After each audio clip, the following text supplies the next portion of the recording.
Blood pooled beneath Arlen's knees as she pressed torn cloth against the guard's chest wound.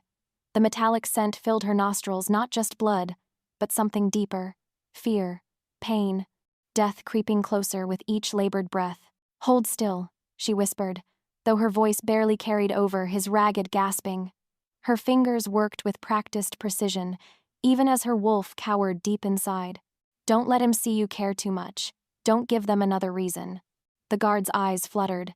Young, maybe 20, probably had a mate waiting somewhere, just like the others who never made it home. Omega. The word cracked like a whip behind her. Arlen's shoulders tensed, but she didn't turn. Couldn't. Not when this boy's life hung by a thread. Almost finished. "I said Omega." This time, the voice carried the weight of alpha command. Her wolf whimpered, pressing her to submit, to drop her hands and bare her neck, because that's what good Omegas did. They obeyed. Instead, she tied off the bandage. "He'll live," she said, finally turning to face Beta Marcus. His lip curled in disgust at her bloody hands, as if healing was something shameful. "Clean this mess. The Alpha King arrives at dawn." Her heart stuttered. The Alpha King? Here, in these forgotten borderlands where broken wolves came to die? Why? The question slipped out before she could stop it. Marcus's hand moved faster than thought. The slap sent her sprawling, copper filling her mouth. Omegas don't ask questions. Arlen touched her split lip, tasting blood, her own this time, but something else stirred beneath the familiar sting of humiliation, curiosity, because Alpha Kings didn't visit border outposts without reason. What was he running from? Or, what was hunting him? "Clean yourself up," Marcus sneered, already turning away. "You're an embarrassment to our kind." As his footsteps faded, Arlen helped the wounded guard sit up. His color was better, he'd make it through the night. One more life saved, even if no one would thank her for it. But questions burned in her mind like embers. Why would the most powerful wolf in their world come here? What secrets was he carrying? And why did something deep in her chest tighten at the thought of seeing him? Thunder rumbled in the distance. Storm coming. Just before dawn. Arlen pressed herself against the cold stone wall, watching through the narrow window as horses thundered into the courtyard. 6 warriors, all massive, all deadly, but her eyes locked on him. Even from this distance, power rolled off the Alpha King like heat waves. Tall, broad-shouldered, moving with lethal grace. His dark hair caught the first rays of sunlight, and when he turned, golden eyes. Her breath caught. Not the warm amber of most alphas. These were different, wild, dangerous. Eyes that had seen too much. Eyes that burned with something she couldn't name. Beautiful, isn't he? Arlen spun. Elena, one of the kitchen servants, stood behind her with knowing smile. "I wasn't..." "Sure you weren't." Elena moved beside her at the window. "King Kale. They say he's never taken a mate. Some whisper it's because he's too dangerous. That his wolf is unstable." A chill ran down Arlen's spine. She'd heard the stories. Alphas who lost control, whose wolves consumed everything in their rage, including their own people. "That's just gossip," Arlen said, but her voice sounded weak even to herself. "Is it?" Elena's tone dropped. "Look at how his guards watch him, not just for threats from outside. They're watching him." Arlen looked again.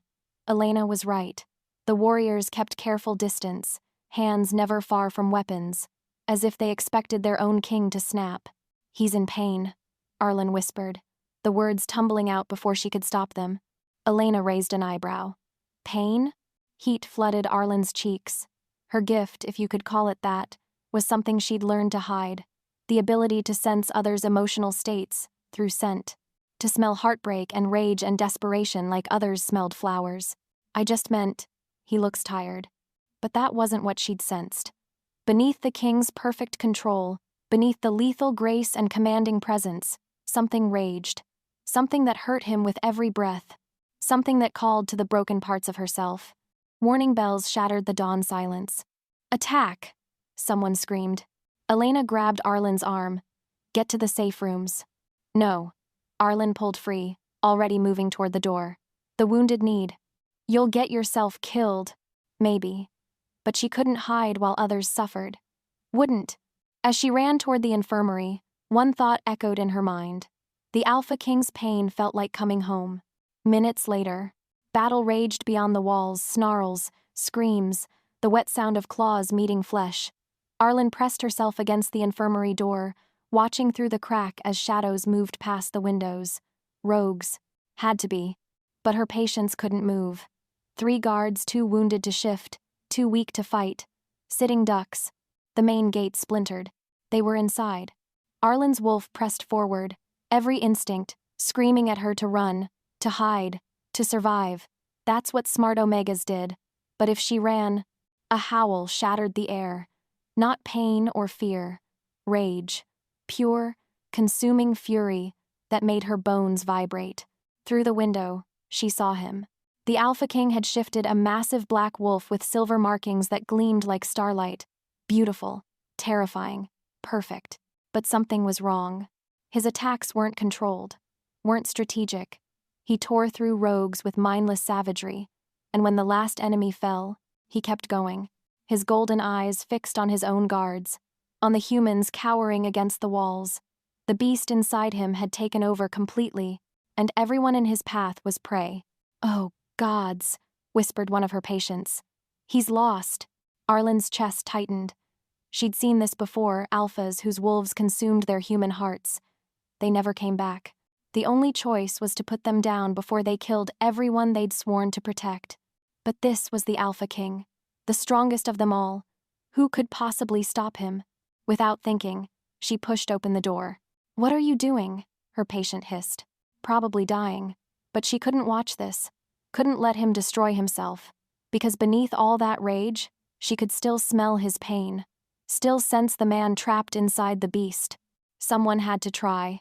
"Stay here," she whispered, and stepped into the courtyard. The Alpha King's massive head swung toward her. Golden eyes blazed with inhuman hunger. Saliva dripped from fangs that could tear her apart without effort. This is insane. But her feet kept moving. One step, another, closer to death than she'd ever been. "I know you're in there," she said softly. "I can feel your pain." He growled, a sound like rolling thunder. "I know what it's like," she continued, holding his gaze. "To hurt so much you can't breathe. To have everyone see you as broken." Something flickered in those golden depths. Recognition? She was close enough now to see the silver markings on his chest, close enough for him to kill her with one swipe of his claws. Close enough to touch. "You're not a monster," she whispered, and reached out her hand. The world held its breath. Her fingertips brushed warm fur. The Alpha King's massive wolf form went rigid beneath her touch.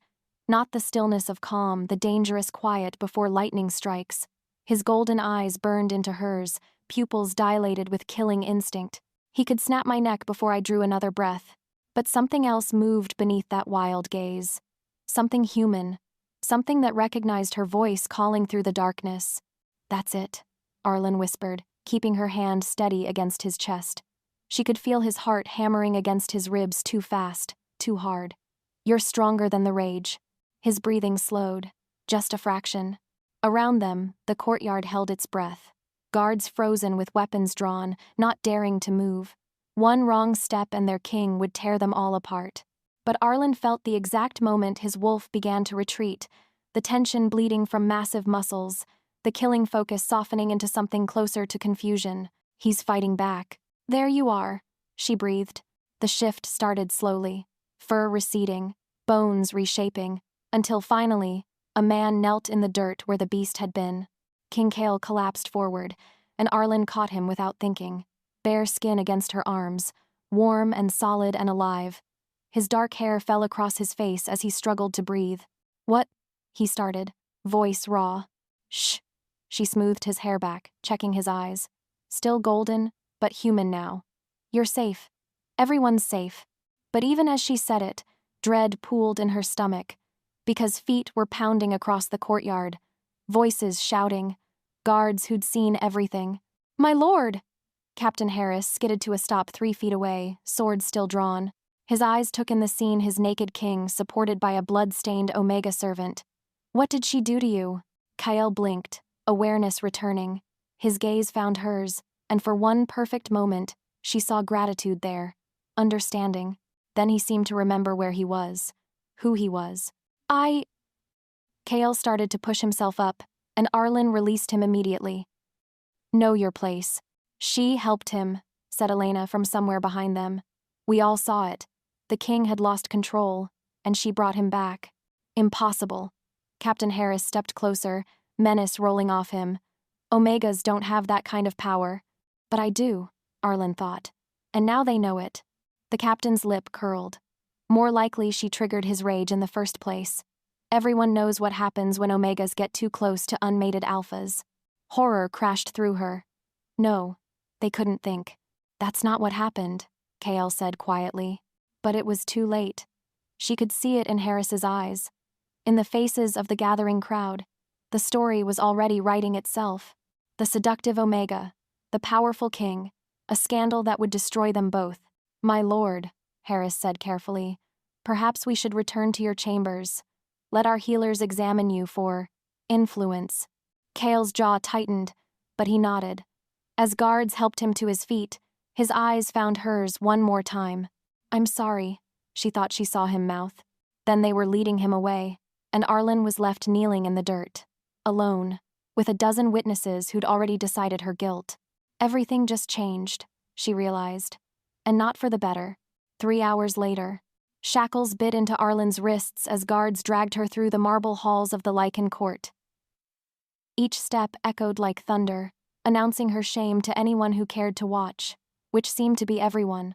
Servants pressed against walls as they passed, eyes wide with horror and fascination. Look at the Omega who dared touch a king. But it was the whispers that cut deepest. They found them together, in such a compromising position. She must have drugged him, seduced him with her Omega wiles. Arlen kept her chin up, even as each word landed like a physical blow. Let them think what they want. She knew the truth. For those few precious minutes, she'd helped someone who was lost, even if it damned her. The great doors of the court chamber loomed ahead, carved with wolves in eternal hunt, their eyes inlaid with gold that seemed to watch her approach. Beyond those doors waited the Council of Elders, 12 ancient alphas who'd decide her fate. Death or exile. Those were the usual choices for Omegas who forgot their place. The doors swung open with a groan that seemed to come from the earth itself. Inside, tiered seats rose like amphitheater steps, filled with nobles in rich silk and gleaming jewels, all here to watch her destruction. Entertainment for the powerful. At the center of it all sat the council, 6 men and 6 women whose combined age probably reached back to the kingdom's founding. Their faces showed no emotion as Arlen was forced to her knees in the defendant's circle.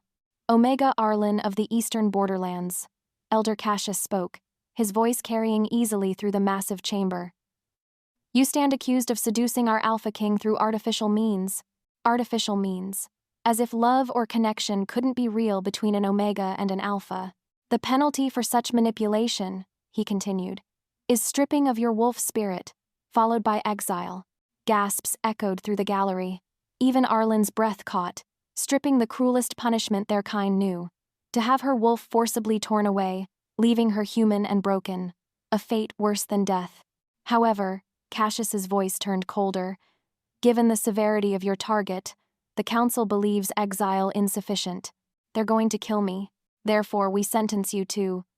Wait. The voice cut through the chamber like a blade. Every head turned toward the royal platform, where a figure stepped from the shadows. Arlen's heart stopped. The Queen Mother, Kale's mother, Luna Empress Lydia stood tall and regal despite her silver hair and lined face. Power radiated from her like heat from a forge. The most dangerous woman in the kingdom. Your Majesty, Elder Cassius stammered. We were not expecting... Clearly. The Queen Mother's voice could have frozen blood. Her gaze swept the chamber, and even the nobles fell silent. When she spoke, kingdoms trembled. She descended the steps slowly, each footfall deliberate, predatory, until she stood directly in front of Arlen's kneeling form. This is it, Arlen thought. She'll demand the harshest punishment possible. The Queen Mother studied her for a long moment. Those pale blue eyes, so different from her son's gold, seemed to see straight through to her soul. Tell me, child, she said quietly. What did you sense in my son? The question caught everyone off guard, including Arlen. Your Majesty, Answer honestly. You have nothing left to lose. Truth, then. Pain. Arlen whispered. Terrible pain, and loneliness that cut so deep it was killing him from inside. Murmurs rippled through the chamber. She'd just admitted to having forbidden abilities. But the Queen Mother only nodded. And what did you feel toward him? Compassion. The word came easier now. No one should hurt that much. Not even a king. Especially not a king, the Queen Mother corrected. She turned to face the council, and when she spoke again, her voice carried to every corner of the chamber. She's good for my son. The world stopped. 6 words. 6 impossible words that changed everything. Elder Cassius's face went white. Your Majesty, surely you cannot mean— I mean exactly what I said. The Queen Mother's tone brooked no argument. This Omega saw what all of you have missed. My son is dying slowly, from the inside out, and she's the first person in years to reach him. This can't be happening. Therefore, the Queen Mother continued, there will be no execution, no stripping. Instead, to preserve the honor of the crown and ensure no scandal touches my son's name, this woman will be joined to him in formal betrothal. The chamber exploded, voices shouting, nobles on their feet, guards reaching for weapons, chaos.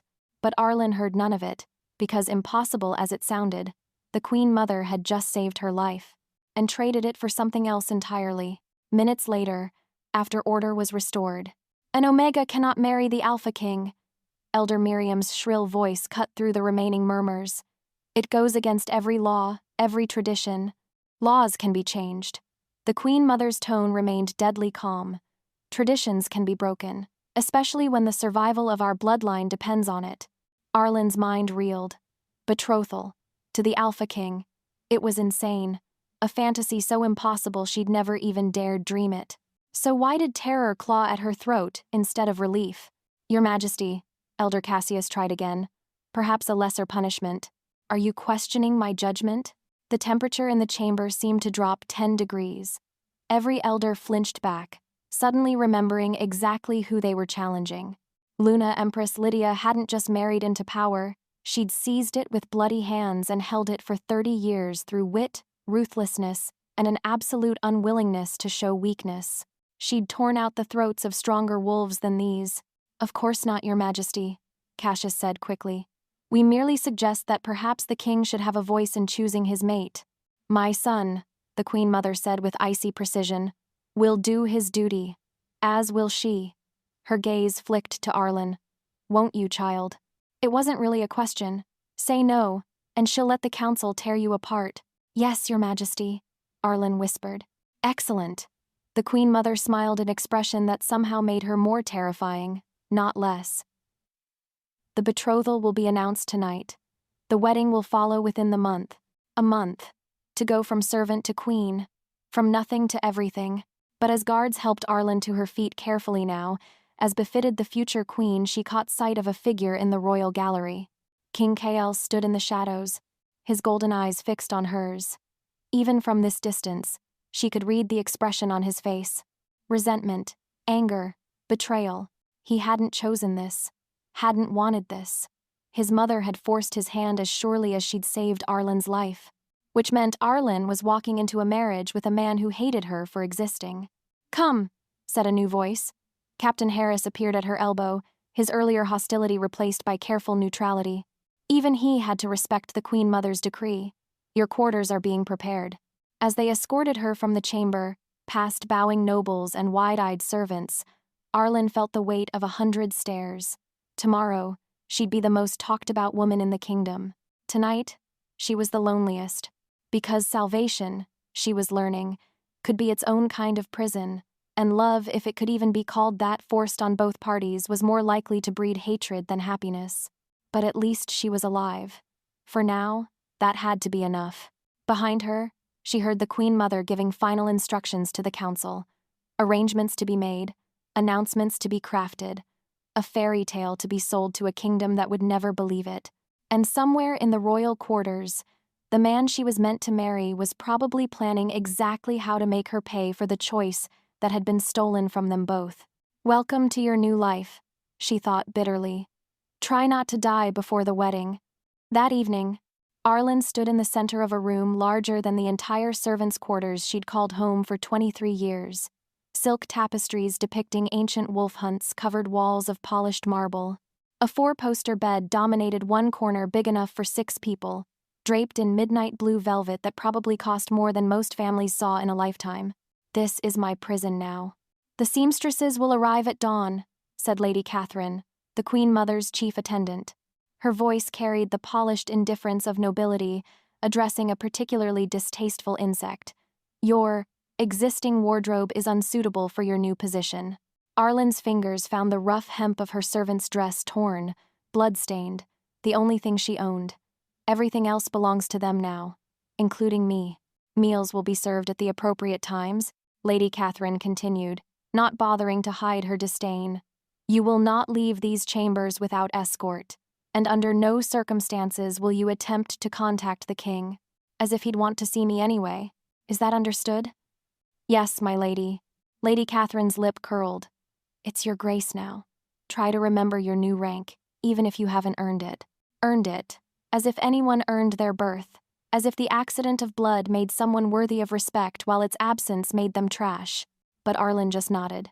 Pick your battles. After Lady Catherine swept out, trailing disapproval like expensive perfume, Arlen finally allowed herself to collapse onto the impossibly soft settee. Everything here felt like a trap waiting to spring. A soft knock interrupted her thoughts. Come in. But instead of another hostile noble, Elena slipped through the door. Her familiar face made Arlen's chest tighten with unexpected relief. Elena, how did you— Servants' passages, Elena said with a grin. Amazing what nobles don't notice when they think you're furniture. Her expression grew serious. I had to see you. Make sure you were— you. Was she still herself?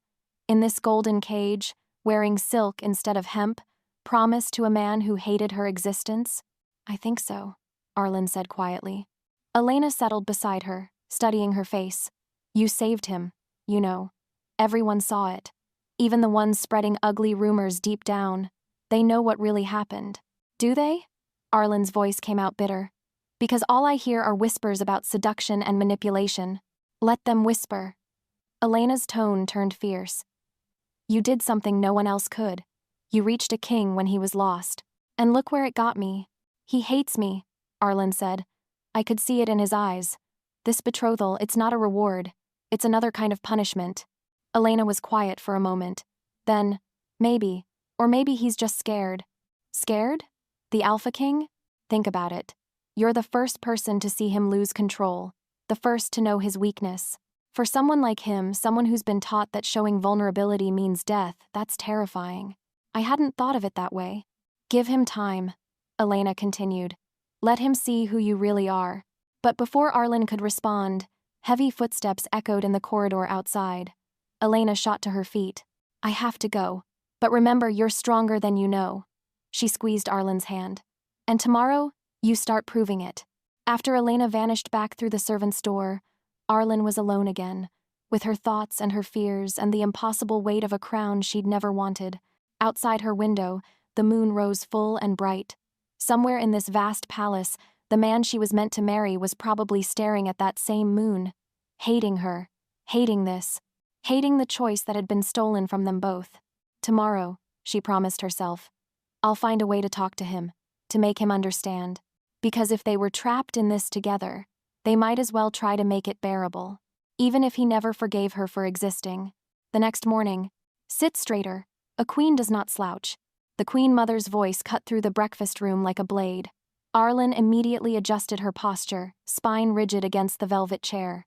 Everything here was a test. Better. The older woman sipped her tea with elegant precision. Now, tell me what you know of court politics. Nothing. Very little, Your Majesty. Honest. Good. The Queen Mother set down her cup. Lies serve no one here. The nobles will try to use you, manipulate you, turn you against my son. You must learn to see through their games. Arlen nodded, though her stomach churned. More enemies. As if the ones I have aren't enough. Elder Cassius, for instance. The Queen Mother's tone grew arctic. He's already spreading whispers about your unsuitability. He believes an Omega Queen will weaken the bloodline. Of course he does. Lady Vivian thinks you're a pretty distraction who'll be discarded within a year. Lord Marcus sees you as an opportunity marry you off to his son after Kale tires of you. Each revelation hit like a physical blow. They're already planning my downfall. And what do you see when you look at me, Your Majesty? The question slipped out before Arlen could stop it. Too bold, too presumptuous. But the Queen Mother smiled, the first genuine expression Arlen had seen from her. I see potential, she said quietly. And desperation. Desperation? You think I saved you from kindness? The Queen Mother leaned forward. Child, I have torn out the throats of my own cousins to protect this throne. Kindness is a luxury I've never been able to afford. Arlen's blood chilled. Then why? My son is dying, the Queen Mother continued, voice raw with pain she usually kept hidden. Not physically, but inside, where it matters. He's been alone so long, carried so much weight, that he's forgetting what it means to be human. The pain I sensed in him. You reached him, the Queen Mother said. When his wolf consumed everything else, when trained warriors cowered in fear, you walked up to a beast and called him home. Understanding dawned. She doesn't care about me. She cares about saving her son. That's why you're here, the Queen Mother confirmed. Not for some romantic fairy tale, but because you might be the key to keeping the most powerful alpha in our world from destroying himself. No pressure then. Can you do it? The direct question hung between them like a blade. Can you reach past his walls, his anger, his fear? Can you save a man who doesn't want to be saved? Arlen thought about those golden eyes, the rage that barely concealed devastating pain, the loneliness that had called to something broken in herself. I don't know, she said honestly, but I want to try. Want isn't enough. The Queen Mother's voice turned sharp again. This kingdom needs a strong king. If you can't heal what's broken in him, if you become just another burden instead of his salvation, I will remove you myself. The threat was clear. Help him, or die trying. I understand, Your Majesty. Good. The Queen Mother rose, breakfast apparently over. Your first lesson begins now. You will dine with Kale tonight. Alone. Arlen's heart jumped. Finally. Do not disappoint me, the Queen Mother added as she swept toward the door. Both your lives depend on it. And there it was. The weight of impossible expectations settling on her shoulders like a cloak made of stones. Save the king, win his love, heal his pain, survive the court. Simple. But as the Queen Mother's footsteps faded, one thought echoed in Arlen's mind. At least I'll finally get to see him again. Even if he spent the entire evening trying to freeze her with those golden eyes. At least I'll know where I stand. That evening, the private dining room felt like a battlefield prepared for war. 2 place settings at opposite ends of a table long enough to seat 20. Candles casting, dancing shadows on walls lined with portraits of long-dead kings, all of them looking disapproving. Perfect atmosphere for romance. Arlen smoothed her new dress, midnight blue silk that cost more than she'd ever imagined, and tried not to fidget. The seamstresses had worked miracles, but she still felt like a child playing dress-up, pretending to be something I'm not. Heavy footsteps in the corridor. Her heart hammered against her ribs as the doors opened. King Kale entered like a storm barely contained. He'd changed from the wounded man she'd held in the courtyard. Now he was all sharp edges and controlled power, dressed in black that made his golden eyes seem to burn. Dangerous, beautiful, completely out of my reach. Your Majesty. She stood, offering a curtsy that felt clumsy despite hours of practice. He didn't acknowledge the greeting, didn't even look at her as he took his seat. This is going well. Servants appeared from nowhere, filling their glasses with wine, placing delicate courses that probably had names she couldn't pronounce. The silence stretched like a taut wire. Say something. Anything. The food looks lovely. Don't. His voice cut through her attempt at pleasantries. Finally, those golden eyes fixed on hers, and the hatred there made her breath catch. Don't pretend this is normal, he continued, tone flat as winter stone. Don't make small talk about food or weather or whatever else you think proper ladies discuss. I never claimed to be a proper lady. What would you prefer to discuss? She asked quietly. Nothing. He took a sip of wine, gaze never leaving her face. I'd prefer not to be here at all. The words shouldn't have hurt. She'd known this wasn't his choice, but something inside her still flinched. Show him who you are, not who they expect you to be. Neither would I, she said. That got his attention. His eyebrows rose slightly. Shocking, I know, Arlen continued. The lowly Omega isn't grateful to be elevated beyond her station. Then why accept? Because the alternative was death. Your mother made it clear that refusal wasn't an option. For either of us. Something shifted in his expression. Not warmth, she wasn't naive enough to hope for that, but acknowledgement. She has a talent for removing choices, he said dryly, while making it seem like we should be grateful for the privilege. Almost a smile, almost. They ate in more comfortable silence for a few minutes, but questions burned in Arlen's chest, and she'd never been good at keeping quiet. May I ask you something? His jaw tightened. You're going to anyway. Fair point. Yesterday, in the courtyard, what happened? I've never seen a wolf lose control like that. The temperature in the room seemed to drop 10 degrees. Kale's knuckles went white around his wineglass. You want to know what kind of monster you're marrying? No. I want to understand the man I'm bound to. I want to know what causes you pain, she said simply. He stared at her for a long moment. Then, to her surprise, he laughed a sound devoid of humor. Everything, he said. Leading this kingdom, making decisions that get people killed, carrying the weight of everyone's expectations while pretending I'm strong enough to bear it. Raw honesty. She hadn't expected that. The wolf feeds on stress, he continued. On anger and fear and loneliness. Most of the time, I can control it. But yesterday you'd been holding it back for too long. Yesterday I nearly killed my own guards. His voice turned savage.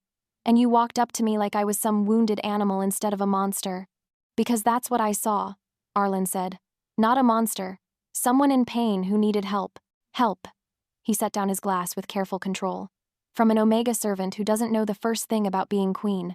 There it was. The real issue. Not just that he hadn't chosen her, but that she was beneath him. Unworthy. You're right, she said, rising from her chair. I don't know how to be queen. I don't know court politics or proper etiquette or how to smile while people plot my destruction. She moved closer, ignoring his increasingly dangerous expression. But I know what it's like to hurt.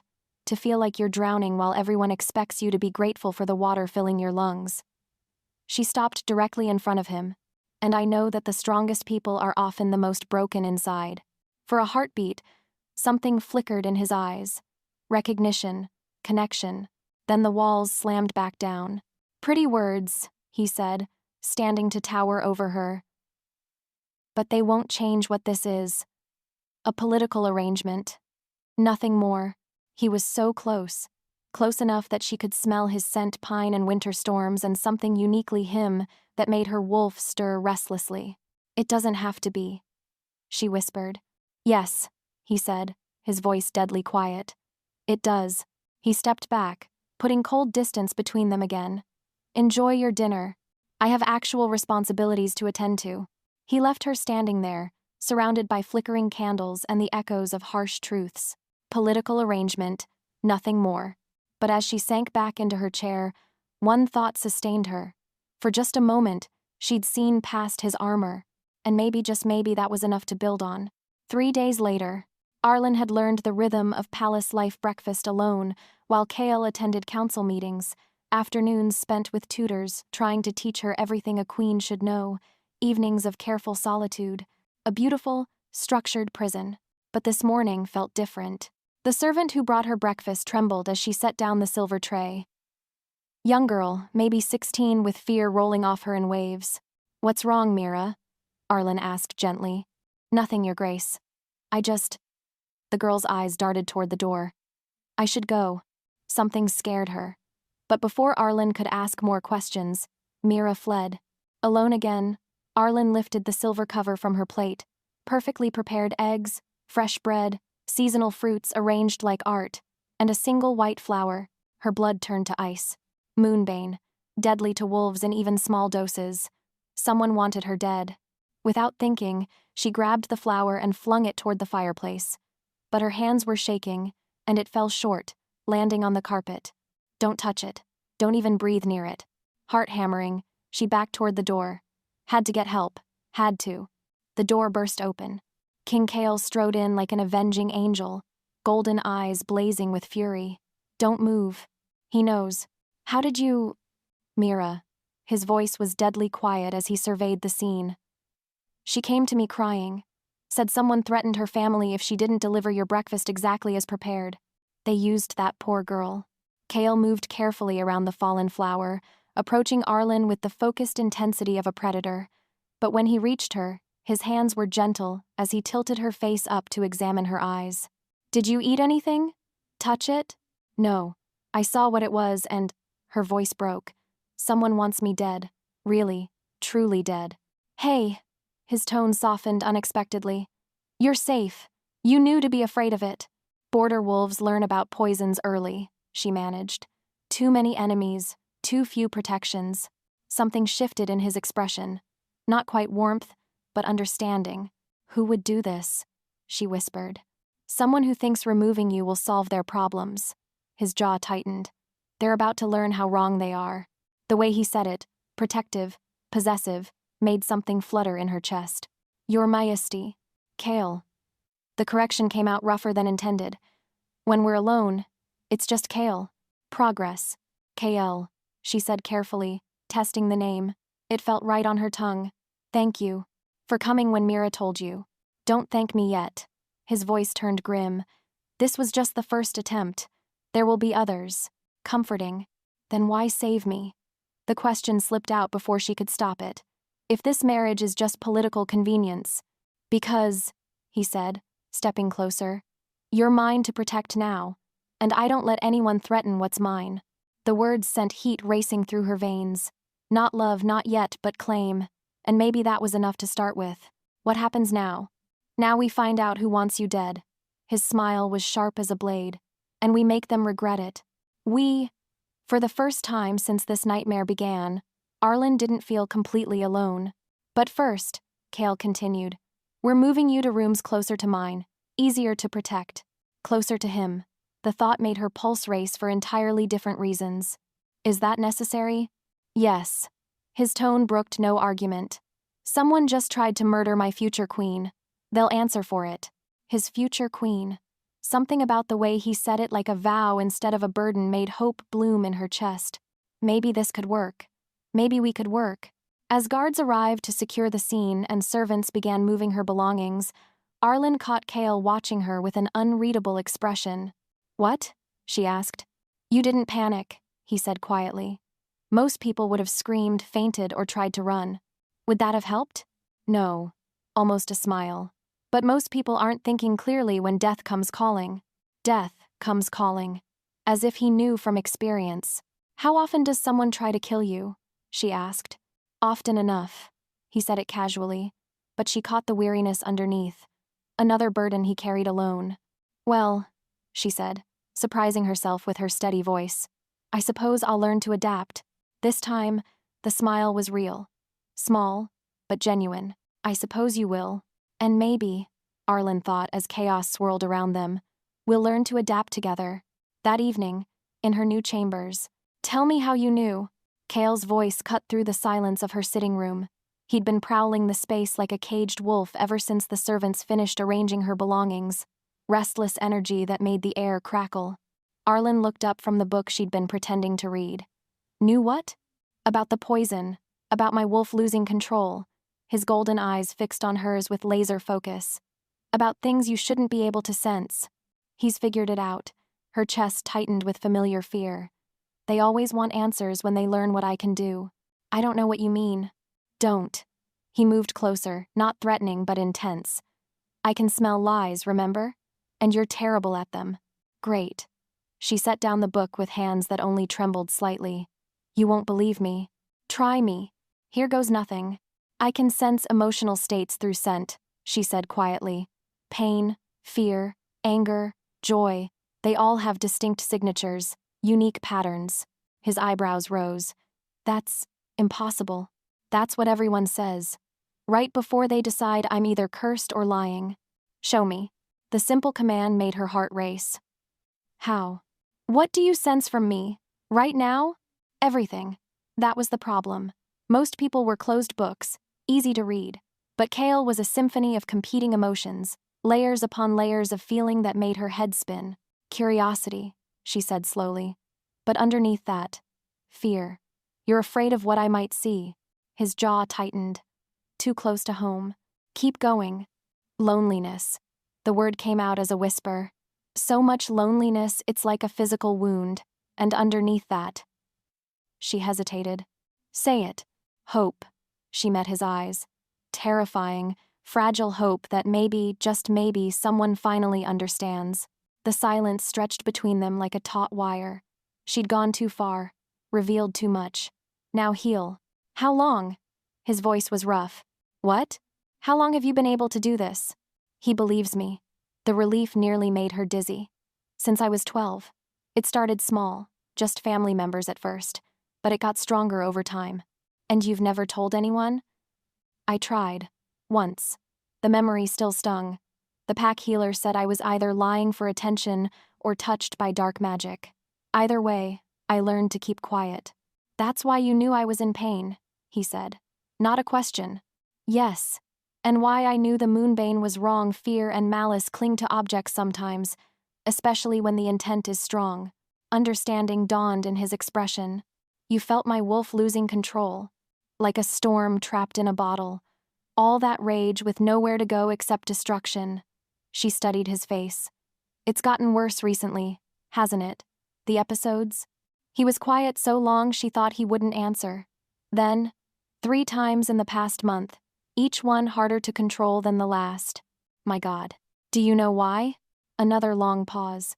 Stress, pressure, the weight of ruling a kingdom that's falling apart while everyone expects me to have all the answers. His voice turned bitter. And the knowledge that I'm becoming exactly what everyone fears most, an alpha who can't control his beast. The burden he's been carrying alone. That night in the courtyard, she said carefully. When I touched you, what did you feel? Peace.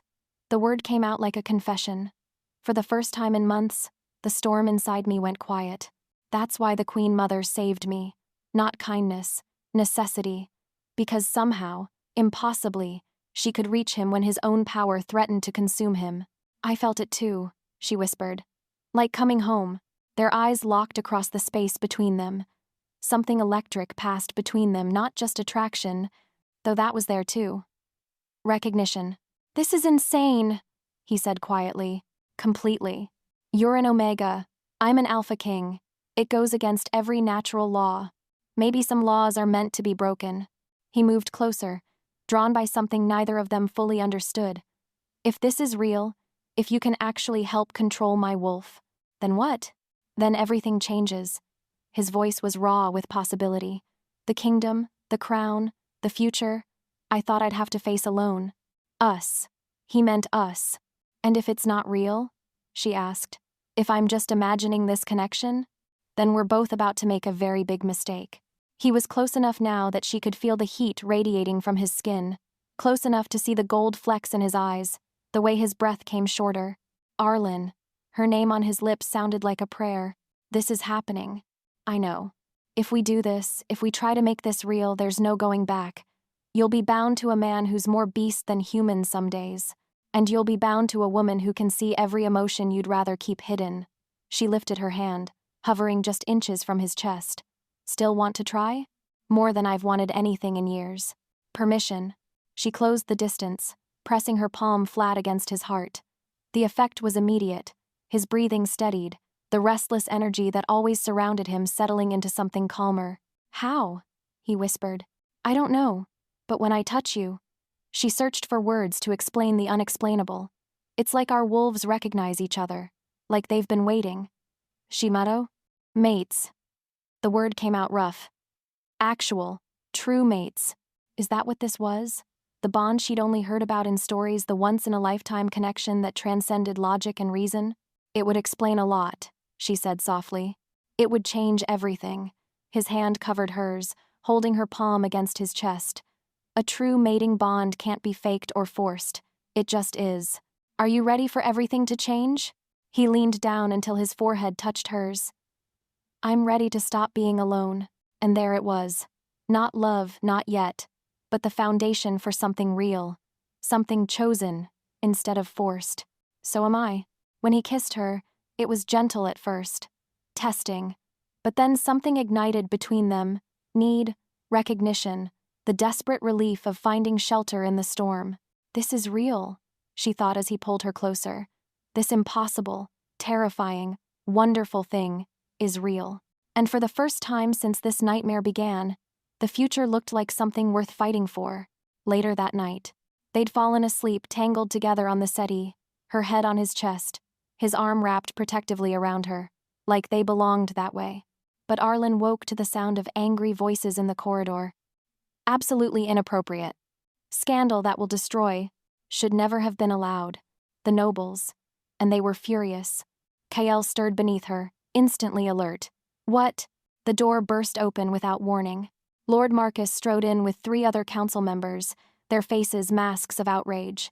Behind them, servants tried to follow, but the lords pushed them back. Your Majesty, Lord Marcus said, his voice dripping false concern. We heard disturbing rumors. He stopped mid-sentence, taking in the scene. Kael with his shirt unlaced, Arlen still wearing yesterday's dress, both of them clearly having spent the night together. Unmarried, unchaperoned, completely improper. Get out. Kael's voice was deadly quiet as he stood, putting himself between Arlen and the intruders. Your Majesty, Elder Cassius said smoothly, surely you understand our concern. An unmarried woman, alone with you through the night. I said get out. The scandal will be manufactured by you, whether we give you cause or not. Kael's tone turned arctic. At least this way, we enjoyed ourselves. He's protecting me. Even though this made everything harder, he was claiming responsibility. Your Majesty, Lord Marcus tried again. We only seek to preserve the crown's dignity. By barging into private chambers without invitation? Kael's hand moved to his sword hilt. How dignified. But Arlen could see the calculation in their eyes. This was what they'd been waiting for. Proof that she was corrupting their pure alpha king. Perhaps, Elder Cassius said with oily satisfaction. This incident demonstrates that the betrothal should be accelerated. Accelerated. What do you mean? Arlen asked, though she suspected she knew. Married, Elder Cassius said. This week, before more improprieties can occur. This week. Her chest tightened. Not because she didn't want to marry Kael after last night. That felt right in a way that scared and thrilled her. But because they were being forced again. Pushed into something that should have been their choice. Fine, Kael said, surprising everyone. This week. Kael. The sooner we're married, he continued, golden eyes never leaving the intruders, the sooner you lose any excuse to interfere in our private lives. Smart. Turn their manipulation into his advantage. Of course, Your Majesty, Lord Marcus said, though his smile looked strained. We'll make the arrangements immediately.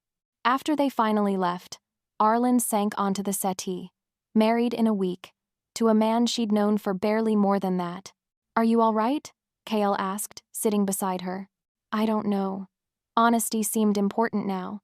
Last night felt right. But this? Being pushed into marriage because we were caught together? I know. His voice was rough. I'm sorry. I should have been more careful. No. She turned to face him. I'm glad it happened. Not the way it happened, but the feelings were real. Weren't they? More real than anything I've felt in years. Relief flooded through her. Then we face this together, she said. Whatever comes next. It won't be easy. The nobles will never accept you fully. There will always be someone trying to use our bond against us. Let them try, surprising herself with her fierce tone. I've survived worse than court politics. Have you? His smile was sharp. Because court politics include things like poison in your breakfast and assassins in your bedroom. Right. The attempt on her life. In the chaos of discovering their bond, she'd almost forgotten someone wanted her dead. Do you know who did it yet? I have suspicions, but proving it. He shook his head. That's a problem for tomorrow. What about today? Today we plan a wedding. His expression grew determined. And we make sure everyone knows that you're under my protection. Anyone who wants to hurt you will have to go through me first. The possessive way he said it made heat pool in her belly. And after the wedding? After the wedding, he said, pulling her closer. We figure out how to build something real out of this impossible situation. Something real. Despite everything, the politics, the manipulation, the constant threats, that possibility glowed like a candle in the darkness. I can live with that, she whispered against his lips. Good. he murmured. Because I'm not letting you go. And for the first time, she thought as he kissed her again, I don't want him to. The day of the ceremony, dawn. Arlen stood before the mirror in her bridal chambers, barely recognizing the woman staring back. The wedding dress was a masterpiece ivory silk that caught the morning light, intricate beadwork that probably took months to complete, a train that would require 3 attendants to manage. I look like a queen. But her hands trembled as she touched the delicate fabric. In 6 hours, this will all be real. You're beautiful, Your Grace. Elena's reflection appeared beside hers. Her friend had been appointed as one of her ladies-in-waiting, a small kindness from the Queen Mother that meant everything. I'm terrified, Arlen whispered. Good. Elena began arranging the gossamer veil. Means you understand what you're walking into. A lifetime bound to a man I barely know, even if he is my mate. The nobles are already gathering, Elena continued. I've never seen such interest in a royal wedding. Interest. Such a polite word for the circus this had become. Half the kingdom's nobility had descended on the palace, some to witness history, others to watch a disaster unfold.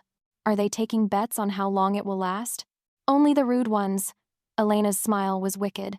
The polite ones are waiting until after the ceremony. Despite everything, Arlen laughed. At least some things never change. A sharp knock interrupted the moment. Your Grace, came Lady Catherine's voice. His Majesty requests a private word. Kale wants to see me? Tradition demanded they remain separated until the ceremony, but apparently, tradition was just another rule they were destined to break. Elena squeezed her hand. I'll make sure you're not disturbed. Whatever this was, it was important enough to risk scandal. The door to the adjoining chamber opened, and Kale stepped through. He was already dressed for the ceremony, midnight blue velvet that made his golden eyes seem to burn, silver embroidery that caught the light with every movement. He looked like a king from legend, but his expression was grim. You're not supposed to see me, Arlen said softly. I'm not supposed to do a lot of things. His voice was rougher than usual. But I needed to give you this. He held out a small velvet box. And warn you about what we're walking into. Warn me? He opened the box to reveal a simple silver band set with a stone that seemed to capture moonlight. It was my grandmother's. She gave it to my grandfather when they discovered their mate bond. A true mate gift. Her chest tightened with emotion. Kale, I can't. You can. He lifted the ring from its nest of silk. Because whatever happens today, whatever political game we're playing for the nobles, this is real. He slipped the ring onto her right hand, the hand that would remain hers, even after the ceremonial band claimed her left.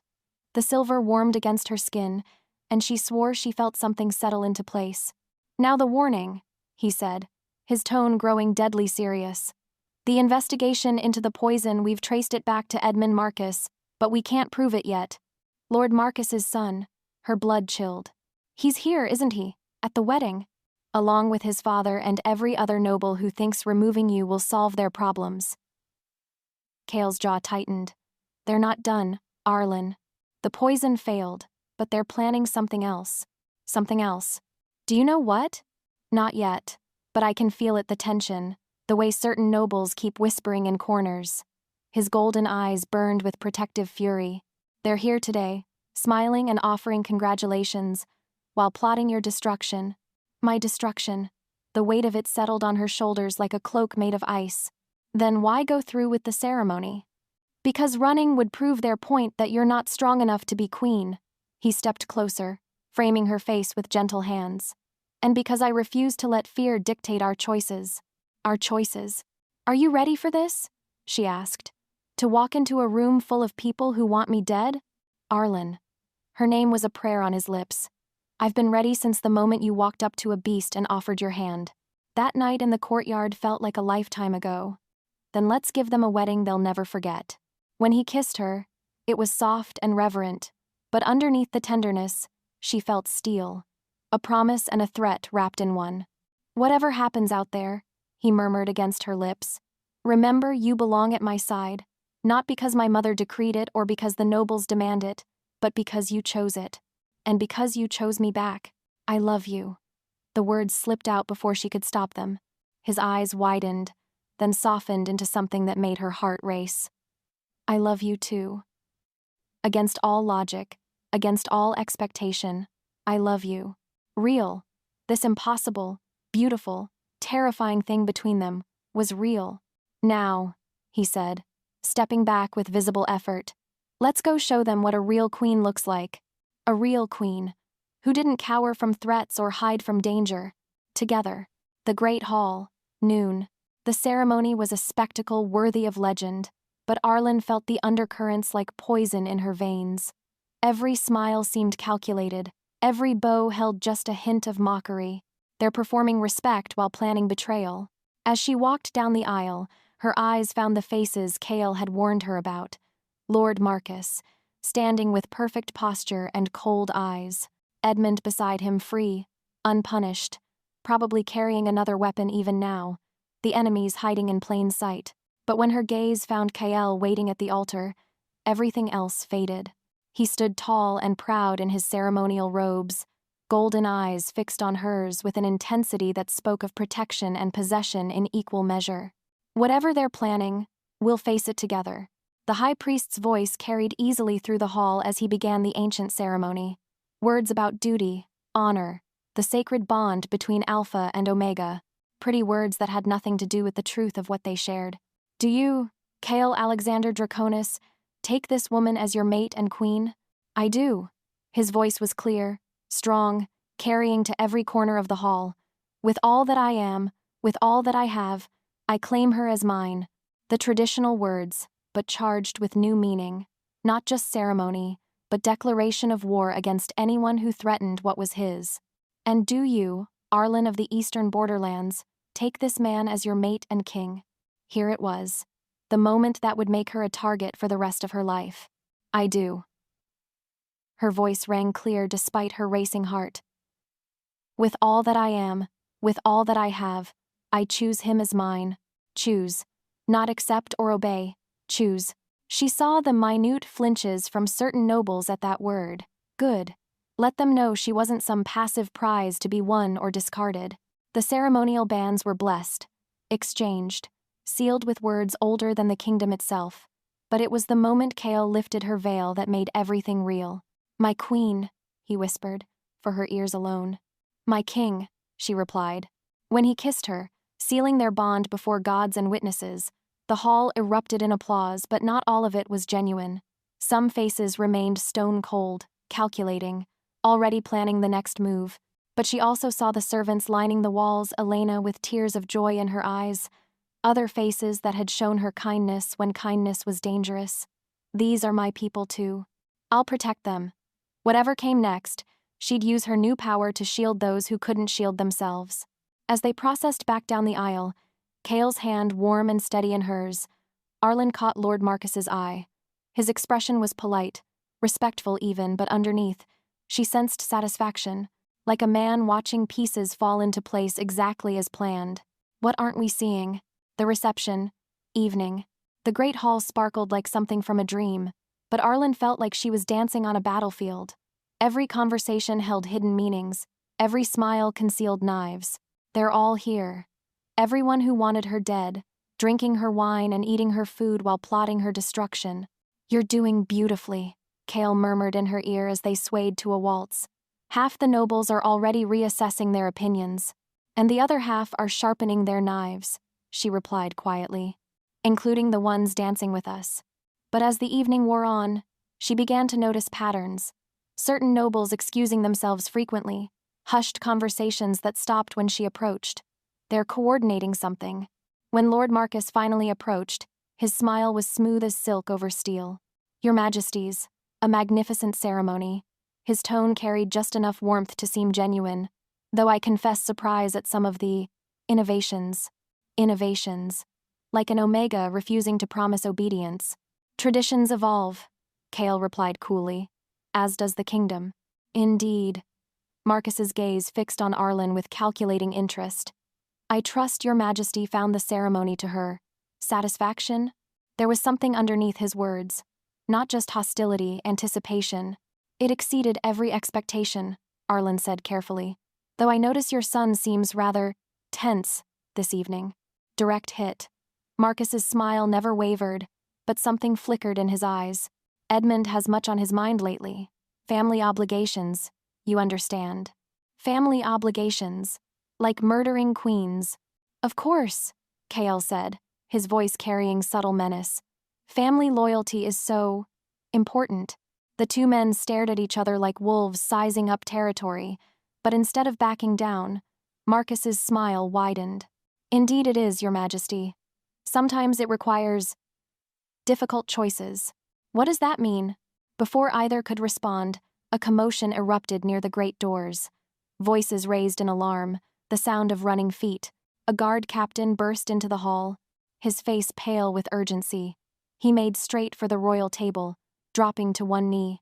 Your Majesty, he said, his voice carrying despite his attempt at discretion.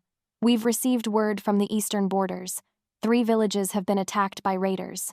The garrisons are requesting immediate reinforcement. Raiders. But the timing. Arlen's blood turned to ice as understanding crashed through her. When did the attacks begin? Kael asked, though his tone suggested he already suspected. This morning, Your Majesty. Around dawn, just as the ceremony was beginning. During our wedding. While they were exchanging vows, people were dying. But it wasn't coincidence. Arlen's gaze snapped to Lord Marcus, and she saw the truth in his satisfied expression. The poison was never the only plan. How convenient, she said, her voice carrying clearly through the sudden hush. Raiders attacking during the exact hours when the king would be distracted. Marcus's eyebrows rose in apparent surprise. Your Majesty surely doesn't suggest— I suggest, Arlen said, standing with deliberate grace, that some people will use any tragedy to advance their own interests. The accusation hung in the air like smoke. Perhaps, Marcus said smoothly, this unfortunate timing demonstrates why kings shouldn't be distracted by personal matters when duty calls. There it was. The real attack. Not the raiders, though they were real enough.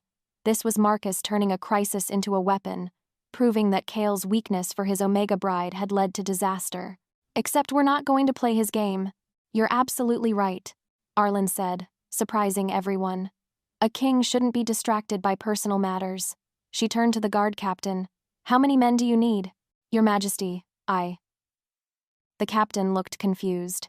The Queen, Arlen continued, her voice carrying to every corner of the hall, will accompany her king to defend their people. Shocked silence. Arlen, Kael started. We are stronger together, she said, meeting his eyes. You said so yourself. Understanding passed between them. This was the moment. The choice that would define not just their marriage, but her reign. Your Majesty, Lord Marcus said carefully. Perhaps it would be wiser for the Queen to remain where she's safe. Safe. Hidden away while real rulers handled real problems. The Queen, Arlen said, turning to face the assembled nobles with all the authority she could muster, goes where her people need her. Even if that means riding into danger on her wedding night. Especially then. She saw the calculation in dozens of faces, some horrified at the impropriety, others intrigued by her audacity, a few like Marcus furious that she'd turned his trap into her opportunity. Let them see. Let them see a queen who wouldn't hide behind palace walls while others suffered. Who wouldn't be cowed by threats or manipulated by politics? Are you ready for this? Kael asked quietly, but his tone held pride instead of concern. I've been ready my whole life, she replied. I just didn't know it yet. The real test was beginning. Not courtly politics or ceremonial challenges, but the kind of leadership that was forged in crisis. As servants scurried to prepare their travel gear and nobles whispered furiously among themselves, Arlen felt the weight of Lord Marcus's stare. His careful plans were unraveling. Good. Because if he thought a coordinated assault would break her resolve, he was about to learn how wrong he was. This queen doesn't break. She hunts. 3 days later, eastern borderlands. The village of Millhaven was a graveyard of ash and broken dreams. What had once been a thriving farming community was now charred beams reaching toward gray skies like skeletal fingers. The smell of smoke and death hung heavy in the air. Arlen knelt beside a wounded child, maybe 8 years old, her leg badly burned but alive. One of the lucky ones. It hurts, the girl whimpered. I know, sweetheart. Arlen's hands glowed with soft healing light as she worked. But you're going to be just fine. 37 dead, 62 wounded, an entire generation of this village wiped out in a single night. The raiders knew exactly where to strike. Captain Harris reported to Kale, his voice grim. They hit the granary first, then the well. Cut off food and water before anyone could mount a defense. Too organized. Too precise. Any survivors see their leader? Kale asked. A few. Tall man, silver hair, rode a black destrier and carried a sword with a wolf's head pommel. Arlen's blood chilled. She knew that description. Sir Roderick Thorne? She said quietly, standing as her healing of the child was complete. He used to serve the crown before he was stripped of lands for excessive cruelty toward his subjects, and Lord Marcus had been the one to recommend clemency instead of execution. You think Marcus is behind this? Kale asked. I know he is. The certainty sat heavy in her chest. The timing, the targets, the choice of Thorne as leader, it all points to one conclusion. This was never about random raids. It was about proving that their marriage made the kingdom weak. Then we end it, Kale said, his golden eyes blazing with cold fury. Tonight. But as they prepared to ride toward Thorne's last known position, a scout came thundering into camp. Your Majesty! They've taken Lady Catherine and her escort. They're demanding you come alone or they start executing hostages. Lady Catherine, the Queen Mother's chief attendant, traveling with medical supplies for another attacked village. This is it. The real trap. Not the raids themselves, but the hostage situation that would force KL to choose between duty and human lives. It's a trap, Captain Harris said unnecessarily. Of course it is. KL was already reaching for his sword. But we can't leave her to die. We aren't doing anything, Arlen said firmly. This is about isolating you, making you vulnerable, the moment you ride out alone. People D if I don't. The impossible choice. The burden of leadership that was slowly crushing him from inside. Then we don't play by their rules. Arlen's mind raced through possibilities. How many men does Thorne have? Scout reports 30. Maybe 40. And we have? 60. Plus the healing corps. Not enough for a direct assault without casualties among the hostages. There's another way, Arlen said slowly. Dangerous, probably suicidal, but it might work. No. Kale's voice was flat. Whatever you're thinking, no. You don't even know what I'm planning. I know that look. His hands framed her face with desperate gentleness. And I know you're about to suggest something that terrifies me. He's right. This does terrify me. They want you isolated and vulnerable, she said. So let's give them what they want with a twist. Understanding dawned in his expression. You want to be the bait. I want to be the queen. Her voice was steady despite her racing heart. Queens protect their people, even when it's dangerous. Especially then. Arlen, I'm not some fragile flower who needs protecting, she continued. I'm your mate, your equal. And right now, our people need both of us to be smart, instead of just strong. The plan was forming as she spoke. Risky, yes, but it might be their only chance to save Lady Catherine and end Thorne's threat permanently. What do you need? Kale asked finally. Trust. Complete, absolute trust that she could handle what came next. Give me 2 hours, she said, and then come get me. 2 hours later, Thorne's camp. Arlen rode into the raiders' stronghold with her chin held high and ice in her veins. 38 armed men, all of them staring like she was either the bravest or stupidest woman they'd ever seen. Probably both. Sir Roderick Thorne emerged from the largest tent exactly as the survivors had described. Tall, silver-haired, with eyes like winter storms. Handsome, if you could ignore the cruelty that twisted his features. Your Majesty. His bow was mocking. How? Unexpected. Sir Roderick. She dismounted with deliberate grace. I believe you have something that belongs to me. Indeed I do. His smile was sharp as broken glass. Though I was expecting your husband. Of course you were. The king is indisposed. She let calculated weakness creep into her voice. We had words about his choice to prioritize duty over his new bride's wishes. Let him think the marriage is fracturing. Ah. Thorne circled her like a predator. Trouble in paradise already? Marriage to a king is complicated. She injected just enough bitterness to sell the lie, especially when his mother still makes all the important decisions. Play to his expectations. Weak Omega, neglected bride, resentment over the Queen Mother's influence. How fascinating! Thorne stopped directly in front of her. And you came here, Because? Because I have a proposition. Now for the dangerous part. Lord Marcus suggested you might be amenable to negotiating new arrangements. Thorne's eyes sharpened with interest. What kind of arrangements? The kind where intelligent people recognize that change is inevitable. She kept her voice steady despite her hammering heart. My husband is strong, but he's also distracted by idealistic notions about ruling. Let him think she's betraying KL. Whereas you are more pragmatic? I'm realistic about what it takes to survive in this world. Truth, just not the way he thinks. And you believe Lord Marcus would be more suitable as an advisor? There it was. Confirmation that Marcus was behind this. I believe Lord Marcus understands that queens need protection too.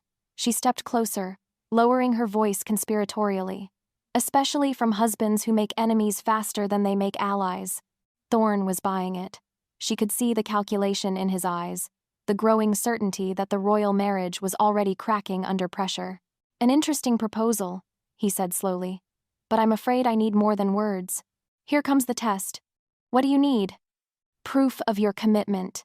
His smile turned predatory. Lady Catherine dies, and you help me stage it as your husband's failure to protect his people. My God. They really wanted to destroy KL completely. That seems extreme. Necessary. Thorne's voice turned cold. Unless you're having second thoughts about your loyalty? This was the moment. Either she convinced him completely, or people died. No second thoughts, she said, letting steel enter her voice. But I want guarantees. About my future position. About what happens after. After your husband is removed? Thorne finished. I think that can be arranged. He's completely convinced. Which meant it was time for the next phase. Then let's discuss terms, she said. But first, I want to see that Lady Catherine is alive and unharmed. Give me just a few more minutes. Because somewhere in the darkness beyond the camp's fires, she could feel her mate approaching, golden eyes burning with protective fury. Almost time. But as Thorne led her toward the hostage tent, she caught sight of something that made her blood freeze. More men, hidden in the shadows beyond the main camp. At least 20 more. Were outnumbered. Badly. This just became a lot more dangerous. Minutes later, inside the hostage tent, Lady Catherine was alive but pale, bound to a wooden post with rope that had drawn blood from her wrists. When she saw Arlen, her eyes widened with shock. Your Majesty, you shouldn't be here, this is clearly a trap. I know, Arlen said softly, kneeling to examine Catherine's bonds. Strong rope, but not impossible to cut. How badly are you hurt? I'm fine, but you need to leave immediately. There are more men than you can see, hidden positions. This whole thing is designed to kill my husband when he comes for me, Arlen finished. Exactly as she'd suspected. You knew? Catherine's voice was sharp with disbelief. I planned on it. Arlen's fingers found the hidden knife in her boot. Hold still. But before she could cut the ropes, Thorne's voice rang out across the camp. Your Majesty, it seems we have company. KL. Arlen rushed to the tent opening, her heart hammering as she saw the scene unfolding outside. KL had arrived exactly on schedule, but so had Marcus's additional forces, at least 60 men total, all positioned to create a killing field. We're walking into a massacre. Husband, she called out, injecting false relief into her voice. Thank goodness you're here. But KL's golden eyes found hers across the distance, and she saw understanding there. He knows this isn't what it seems. Release my wife, KL commanded, his voice carrying absolute authority. Of course, Thorne said smoothly. But first, a small matter of payment. Here it comes. Name your price. Your crown. Thorne's smile was triumphant. Abdicate in favor of a more suitable candidate, and everyone walks away alive. Lord Marcus. It all came back to Lord Marcus.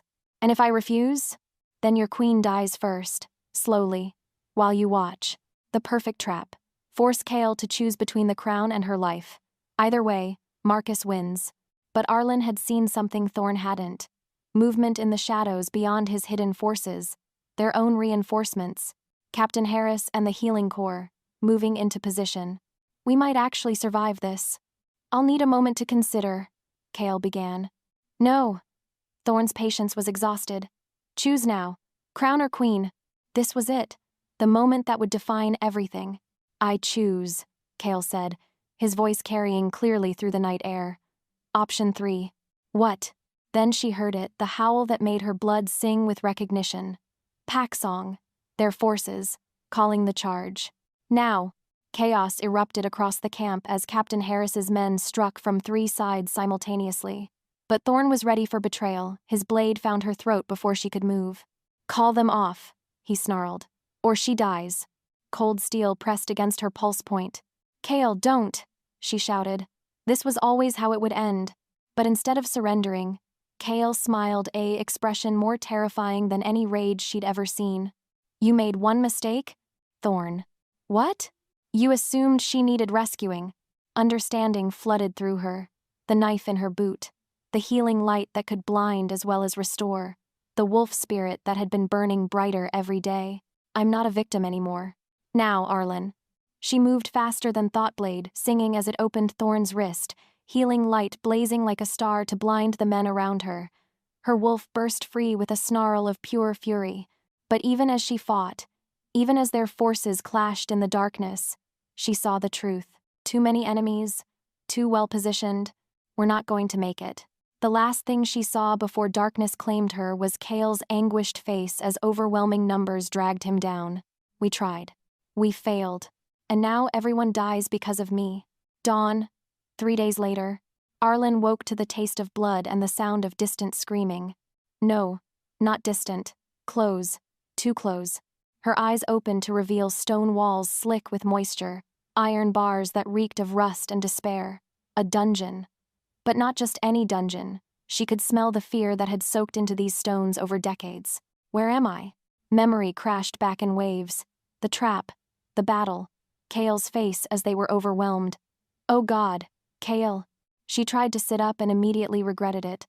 Pain lanced through her ribs, her left shoulder screamed in protest, and something warm trickled down her temple. Beaten. Probably for hours after I lost consciousness.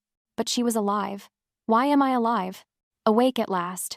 Lord Marcus stepped from the shadows beyond her cell, his usual polished appearance replaced by something hungrier, more honest, finally showing his true face. Where is my husband? Alive. For now. Marcus settled into a chair that hadn't been there moments before. He'd been waiting for her to wake up. Though I suspect that will change once you've served your purpose. Purpose. You're going to use me as leverage. Nothing so crude. His smile was sharp as winter. You're going to write a letter. To the Queen Mother. Explaining how your husband's instability led to a massacre of innocent villagers. The story they'd planned from the beginning. I'll never... Oh, but you will. Marcus leaned forward, his eyes gleaming with satisfaction. Because if you don't, I'll have Thorn start removing pieces of your husband. Starting with his sword hand. Cold certainty settled in her bones. He would do it. Without hesitation or remorse.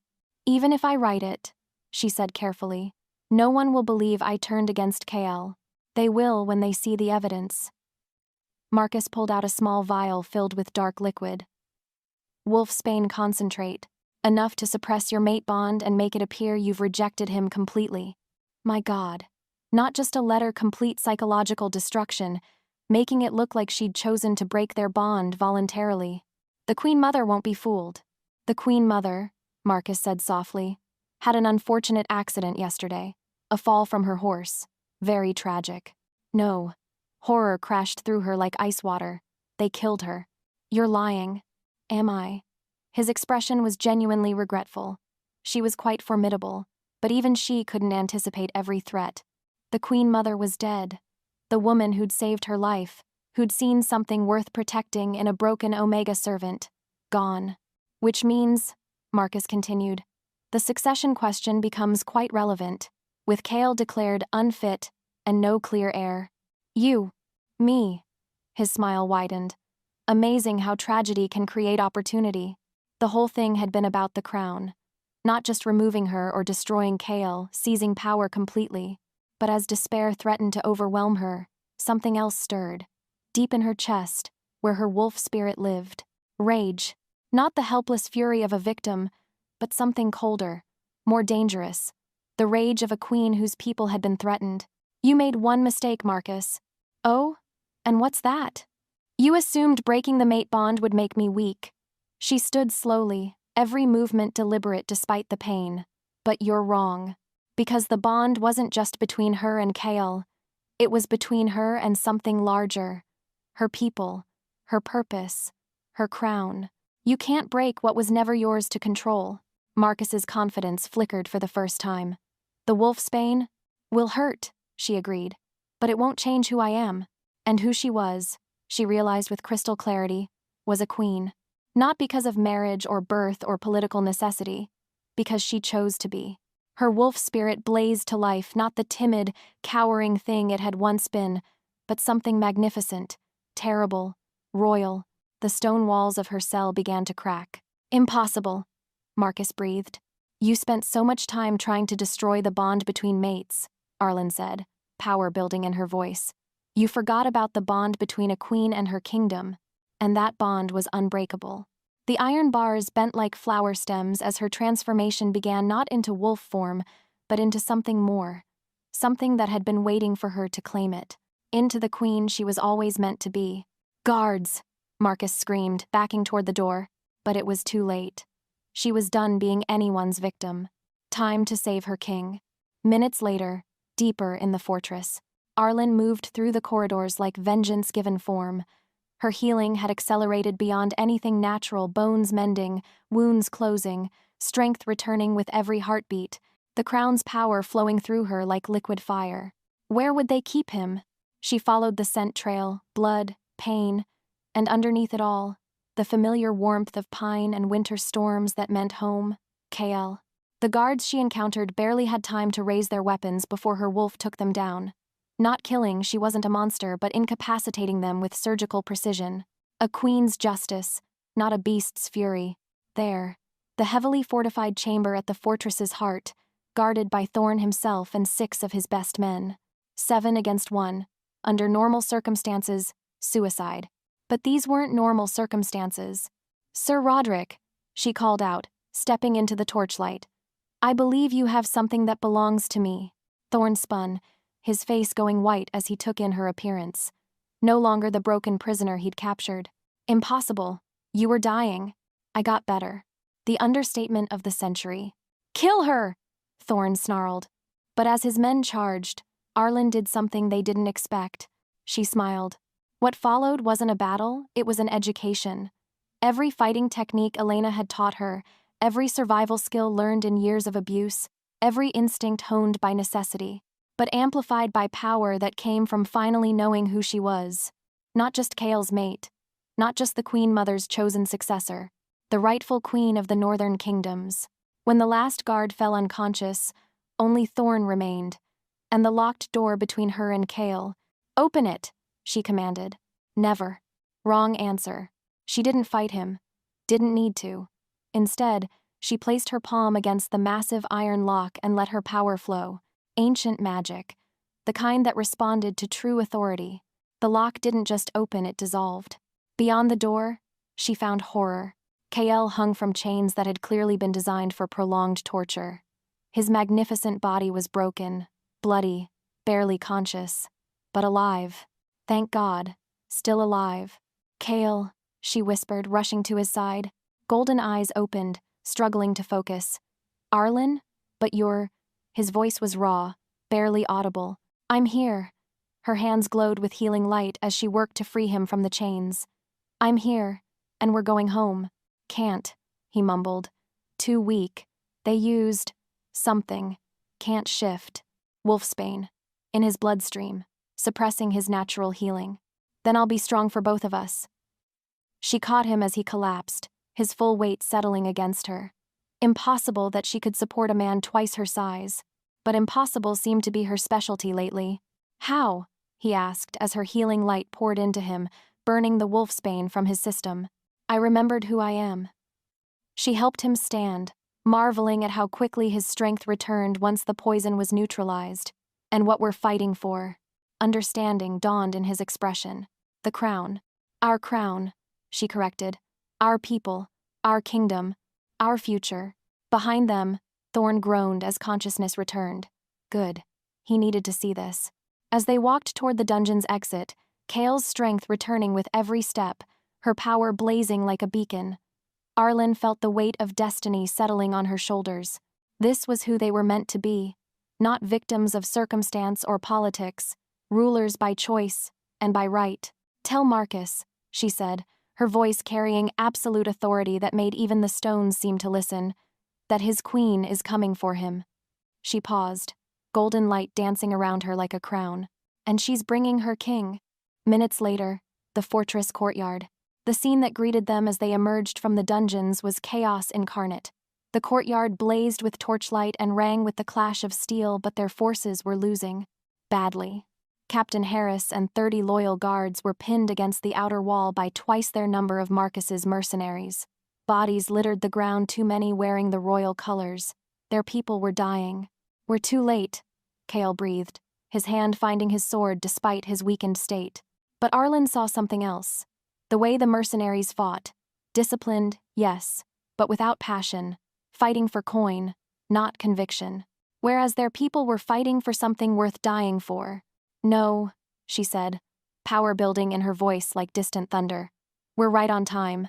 She stepped forward, and her voice carried across the battlefield with supernatural clarity.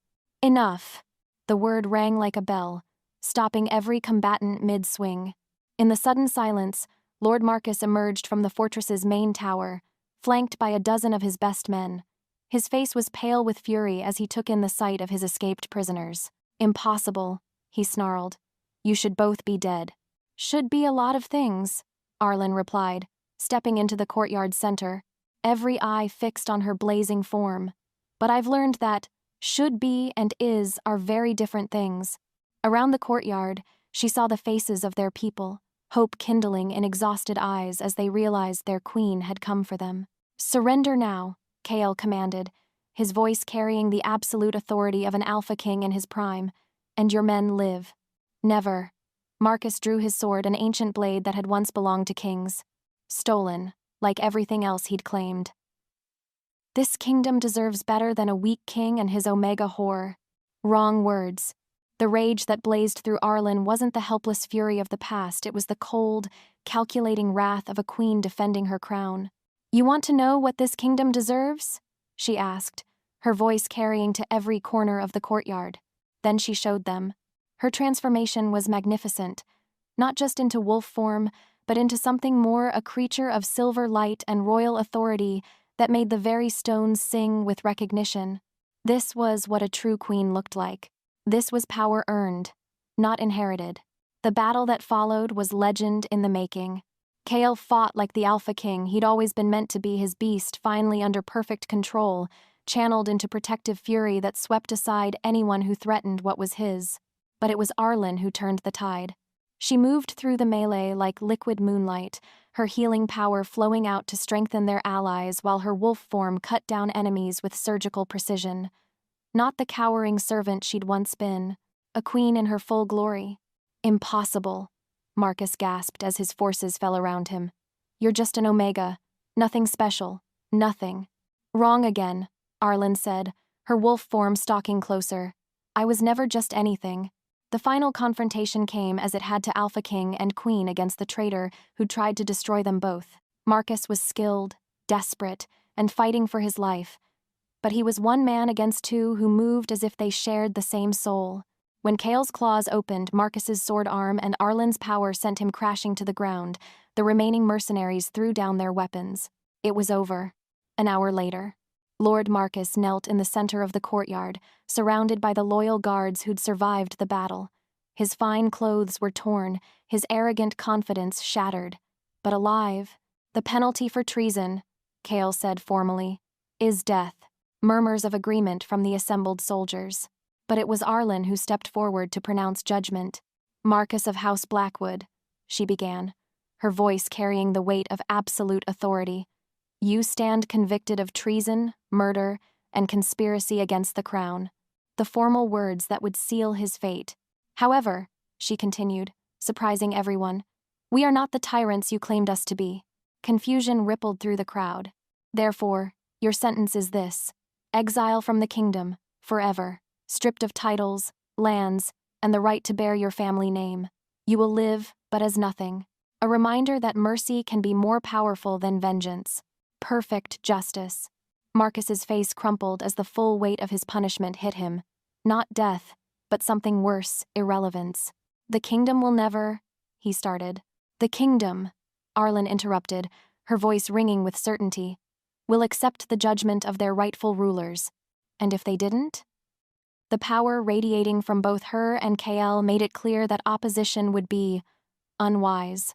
As guards led Marcus away, broken, defeated, but alive, Captain Harris approached with a report. Your Majesties, the remaining conspirators have been captured or fled. The threat is ended. Ended. After months of poison, plots, and political warfare, it was finally over. Casualties? Kael asked quietly. 12 of ours killed, 23 wounded. But they died protecting something worth protecting. Heroes. Every one of them. They'll be honored, Arlen promised. Their families cared for. Their sacrifice remembered. A queen's duty to those who served. And the kingdom? She asked. Word has already spread, Your Majesty. The people are relieved. Marcus was never popular, and his conspiracy was built on fear, not loyalty. Good, because they had work to do. A kingdom to heal, alliances to rebuild, and a future to forge. But first, Captain, Kael said with the first real smile Arlen had seen from him in days, prepare for departure. We're going home. Home. To the palace that was truly theirs now. To the kingdom they'd claimed not through inheritance or politics, but through the simple choice to protect those who needed protecting. Together, 2 weeks later, the palace throne room. The coronation was nothing like their wedding. Where that ceremony had been performed under threat and political pressure, this was a celebration of victory earned through courage and love. Arlen stood beside Kael at the foot of the twin thrones, wearing a crown that had been crafted specifically for her, not an ancient relic of past queens, but something new, something that represented the future they were building together. Silver and moonstone, catching the light like captured starfire. People of the northern kingdoms, the high priest announced, I present your king and queen. The hall erupted in applause, genuine this time, not the polite acknowledgement of their wedding. These people had seen what they were capable of, had witnessed the strength that came from unity instead of dominance. As they took their seats on thrones that finally felt like they belonged there, Arlen looked out over the assembled crowd. Nobles who had once sneered at the Omega servant now bowed with genuine respect. Servants who had once cowered in fear stood tall, knowing their queen understood their worth. A kingdom united not by fear, but by shared purpose. My people, Arlen said, her voice carrying easily through the vast space. We have all learned something important these past months.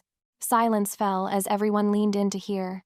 Strength doesn't come from birth or blood or the accident of station. It comes from the choice to protect those who cannot protect themselves, to stand up when it would be easier to kneel, to love when it would be safer to hate. Murmurs of agreement from the crowd. Today begins a new age, she continued. One where worth is measured by deeds, not breeding. Where justice flows from mercy as often as from strength. Where every person, alpha, beta, or omega, has the chance to become something greater than they were born to be.